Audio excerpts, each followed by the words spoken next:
खबरें शामिल कर रहे हैं। आपको बताएं कि शाह महमूद कुरैशी समेत तहरीक इंसाफ के दीगर रहनुमाओं ने जेल से यह खत लिख दिया है। खत में कहा गया है कि मिसाक जमहूरियत करने वाली पार्टियों ने ही उसे खत्म कर दिया। पीटीआई रहनुमाओं ने खत में कहा है कि ताकत की ख्वाहिश में बानी पीटीआई इन पार्टियों की राह में रुकावट बने, ताहम इन लोगों ने जनरल बाजवा की हिमायत से रजीम चेंज किया। आज ऐसी हुकूमत है जो खुद को हाइब्रिड रजीम कहने पर फख्र महसूस करती है। कहा कि काश आज बेनजीर भुट्टो जिंदा होती और देखती कि बिलावल आईने पाकिस्तान के साथ क्या कर रहे हैं। दोनों जमातें 26वीं आईनी तरमीम के जरिए अदलिया की आज़ादी को कमजोर करने और पैका ऑर्डिनेंस के जरिए मीडिया की आज़ादी खत्म करने की जिम्मेदार हैं।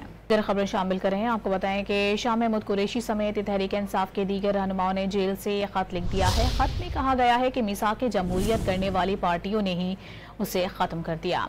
पीटीआई रहनुमाओं ने खत में कहा है कि ताकत की ख्वाहिश में बानी पीटीआई इन पार्टियों की राह में रुकावट बने, ताहम इन लोगों ने जनरल बाजवा की हिमायत से रजीम चेंज किया। आज ऐसी हुकूमत है जो खुद को हाइब्रिड रजीम कहने पर फख्र महसूस करती है। कहा कि काश आज बेनजीर भुट्टो जिंदा होती और देखती कि बिलावल आईने पाकिस्तान के साथ क्या कर रहे हैं। दोनों जमातें 26वीं आईनी तरमीम के जरिए अदलिया की आज़ादी को कमजोर करने और पैका ऑर्डिनेंस के जरिए मीडिया की आज़ादी खत्म करने की जिम्मेदार हैं।